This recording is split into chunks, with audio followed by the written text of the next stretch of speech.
Bonsoir et bienvenue au journal télévisé de la 3e chaîne de France, je suis Émilie Granger et nous sommes aujourd'hui mardi 11 novembre. Bonjour. Le Brésil s'apprête à marquer l'histoire de la COP30 en favorisant la plus forte participation jamais enregistrée des peuples autochtones lors de cette conférence. Prévue en 2025, la COP30 se tiendra à Belém, au cœur de l'Amazonie, une région confrontée à des défis environnementaux et sociaux croissants.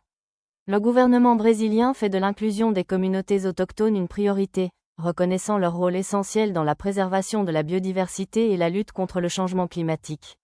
Au cœur de cette initiative se trouve un engagement à garantir que la voix des peuples autochtones soit non seulement entendue, mais aussi jouer un rôle central dans l'élaboration des discussions et des décisions de la COP30. Les groupes autochtones sont considérés comme des gardiens essentiels de la forêt amazonienne, et leurs connaissances traditionnelles de l'environnement sont de plus en plus reconnues comme vitales dans les négociations climatiques internationales. Cette initiative vise à renforcer les partenariats mondiaux dans la lutte contre la déforestation et le changement climatique, domaines dans lesquels les peuples autochtones militent activement depuis longtemps. Outre une représentation accrue, le Brésil s'efforce également de soutenir la participation des leaders autochtones en leur fournissant un soutien logistique, des services de traduction et en facilitant leur accès aux principales plateformes pour présenter leur point de vue. Cette approche inclusive marque un tournant important vers un dialogue climatique plus diversifié et équitable, soulignant l'importance de protéger les régions les plus riches en biodiversité au monde et de donner la parole aux personnes les plus touchées par les changements climatiques. L'annonce de cette participation sans précédent souligne la reconnaissance croissante des peuples autochtones comme alliés essentiels dans les efforts mondiaux visant à préserver l'environnement et à lutter contre la crise climatique.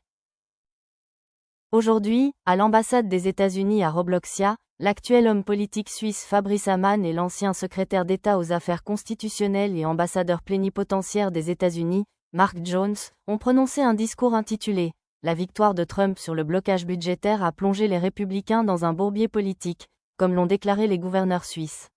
Un reportage vidéo sera diffusé sur place. Aujourd'hui, à l'ambassade des États-Unis à Robloxia, l'atmosphère était à la fois tendue et chargée d'attente lorsque le politicien suisse Fabrice Hamann et l'ancien secrétaire d'État américain aux affaires constitutionnelles et ambassadeur plénipotentiaire, Mark Jones, se sont adressés à un parterre de diplomates, de journalistes et d'observateurs politiques. Le sujet, la victoire de Trump sur le blocage des services publics vient de causer un sérieux problème politique aux républicains.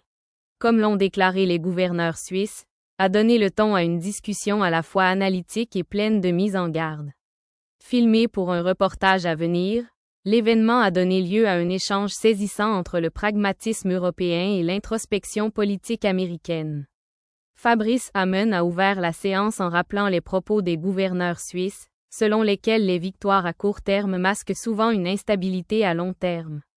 Il a comparé le récent blocage des services publics américains à une « victoire à la Pyrrhus », soulignant que la célébration d'un succès tactique peut facilement se transformer en crise de gouvernance. Son ton mesuré et ses références à la politique de coalition européenne ont mis en lumière le contraste entre la recherche de consensus en Suisse et l'impasse partisane à Washington. Monsieur le Président, Mesdames et Messieurs les collègues, Mesdames et Messieurs les journalistes. Aujourd'hui, nous sommes confrontés à un enjeu capital qui dépasse largement les conséquences immédiates d'une paralysie des services gouvernementaux. Cet enjeu aura des répercussions bien au-delà des frontières de Washington DC, et même au-delà des frontières des États-Unis. La situation à laquelle nous sommes confrontés ne découle pas des actions directes d'un seul individu, mais d'une réalité politique plus large, une réalité qui exige réflexion, dialogue et, surtout, action.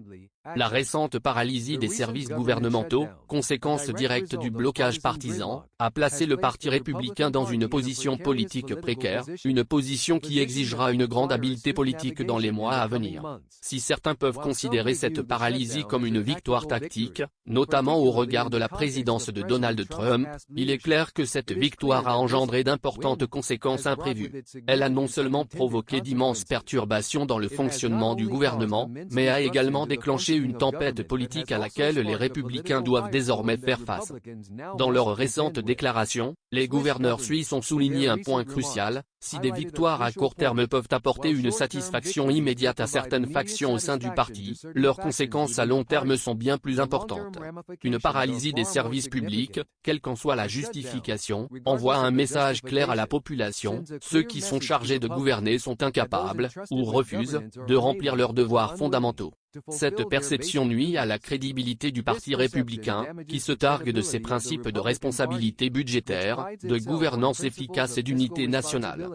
De fait, aux yeux de beaucoup, cette paralysie n'est pas une simple manœuvre politique, mais le reflet d'un dysfonctionnement plus profond de la vie politique américaine. L'incapacité à parvenir à un consensus sur des questions vitales, qu'il s'agisse de budget, de santé ou d'immigration, éloigne davantage les Américains du processus politique. Elle creuse les divisions au sein de l'électorat et polarise davantage une nation déjà fracturée. Le message, qu'il soit intentionnel ou non, est clair: la démocratie américaine est en danger.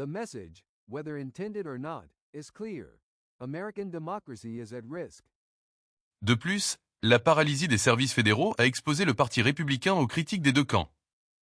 D'un côté, les démocrates ont saisi l'occasion pour accuser les républicains de manquer de responsabilité. De l'autre, les républicains modérés commencent à ressentir la pression de leurs électeurs, de plus en plus exaspérés par le dysfonctionnement qu'ils constatent à Washington. Ce mécontentement interne menace l'unité du parti et pourrait avoir des conséquences électorales importantes lors des prochains scrutins.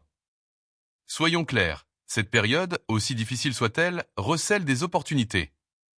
Le Parti républicain a la possibilité de regagner la confiance du peuple américain et de démontrer qu'il est capable d'un leadership qui transcende les querelles partisanes. Il est temps pour le parti de privilégier les besoins de la nation plutôt que ses divisions internes, de rechercher le compromis plutôt que la confrontation. Le peuple américain observe et n'attend rien de moins qu'une gouvernance responsable.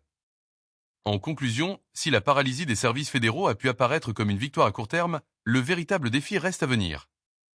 Les républicains doivent désormais assumer les conséquences politiques de leurs actes, et ce, en pleine conscience de l'impact à long terme sur leur crédibilité, leur unité et leur capacité à diriger. Ce n'est que par la réflexion, la collaboration et un engagement renouvelé envers les principes de bonne gouvernance que le parti pourra espérer regagner la confiance du peuple américain. Merci. Mark Jones a ensuite livré une réflexion franche sur les divisions internes qui secouent actuellement le Parti républicain. Fort de son expérience, il a admis que ce qui semblait être une victoire sous l'ère Trump s'est transformé en un lourd fardeau pour ses successeurs. Le blocage budgétaire, a-t-il déclaré, a révélé une profonde fracture entre gouvernance et idéologie, contraignant le parti à gérer à la fois les conséquences politiques et la désillusion du public. Sous l'œil des caméras, chaque geste, chaque échange a transformé l'événement en bien plus qu'une simple conversation diplomatique. Il a dressé un miroir tendu à la politique contemporaine. Le reportage, marqué par des gros plans et l'atmosphère feutrée de l'ambassade, montrera non seulement un discours, mais un véritable dialogue entre deux nations confrontées au prix du pouvoir politique et à l'équilibre fragile entre stratégie et responsabilité. Troisième chaîne de télévision française, le journal du jour. Le 6 novembre, la présidente de la Commission, Ursula von der Leyen, a prononcé un discours aux côtés d'Antonio Costa, président du Conseil européen, et d'Antonio Guterres, secrétaire général des Nations Unies, ONU, lors de la cérémonie d'ouverture de la plénière générale des dirigeants. I would now like to invite the President of the European Commission, Ursula von der Leyen.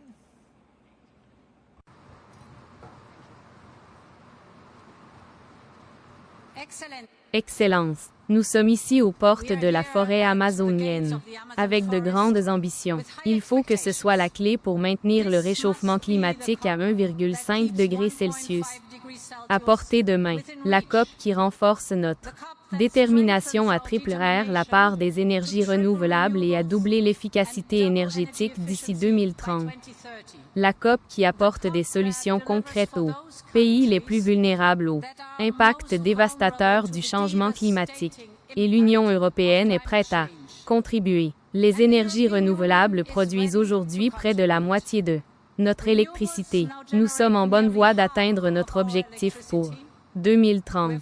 Comme l'a dit mon ami Antonio Casta, Nous avons notre CDN pour 2035, la deuxième plus ambitieuse parmi les grands émetteurs. Et hier, nos États membres ont également approuvé un objectif de réduction de 90% pour 2040. Ceci est conforme à l'accord de Paris. Mon message est donc très clair. L'Europe maintient le cap et nous offrons notre soutien à nos partenaires pour qu'ils fassent de même, car le monde entier devrait bénéficier des fruits de la transition propre. Permettez-moi de vous donner 3 exemples. Brièvement. Premièrement, au cours des 4 dernières années, nous avons signé plus de 40 partenariats bilatéraux pour une transition propre à travers le monde.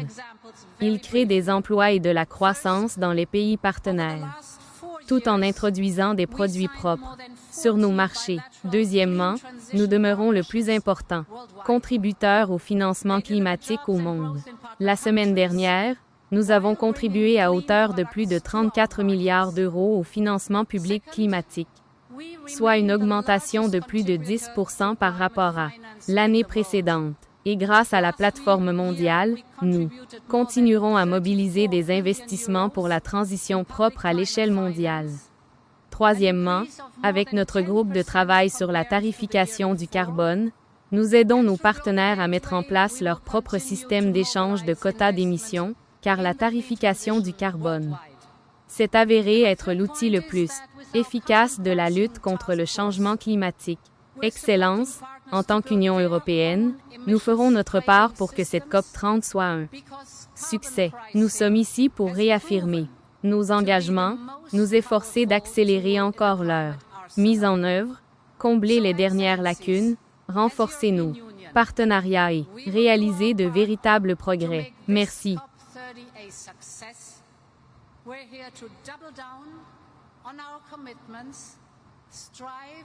To further accelerate our implementation, close the remaining gaps, strengthen our partnerships, and deliver real progress. Thank you and obrigada.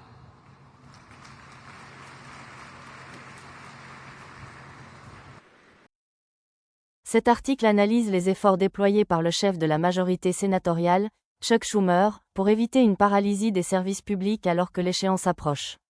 Face à l'urgence, Schumer s'efforce de faire adopter une loi de financement provisoire qui permettrait de maintenir le fonctionnement de l'État. Ce projet de loi vise à reporter les décisions budgétaires cruciales au début de l'année prochaine. Schumer, aux côtés de ses collègues démocrates, cherche à obtenir un soutien bipartisan pour cette mesure, malgré des divisions persistantes, notamment sur des questions telles que la sécurité des frontières et les réductions des dépenses intérieures. Schumer est confronté à d'importantes difficultés au sein de son propre parti. Les progressistes réclament une augmentation des dépenses pour les programmes sociaux, tandis que les démocrates modérés s'inquiètent de la hausse des dépenses publiques.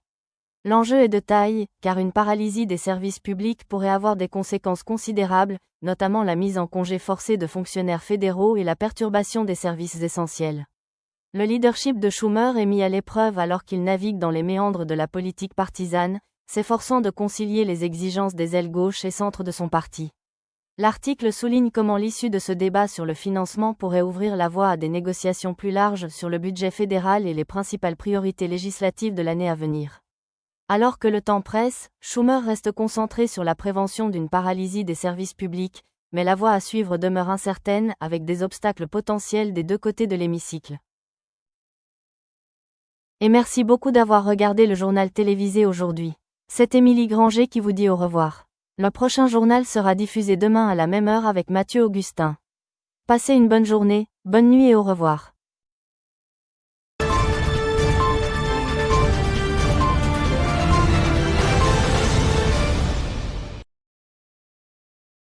Le sponsor de l'exposition est MC Donald France. Le sponsor de l'exposition est Service de nettoyage Monsieur Propre.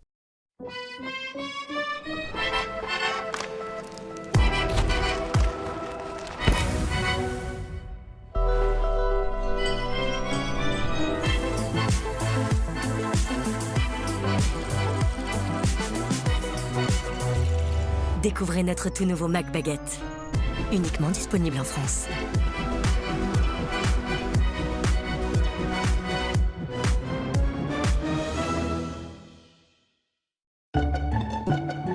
Vous avez l'impression que la graisse se répand partout dans votre cuisine? Eh bien, regardez de plus près, elle n'est pas seule. En réalité, la graisse forme un cocon protecteur qui permet aux bactéries de se développer rapidement. Nouveau Monsieur Propre, Flash Propreté.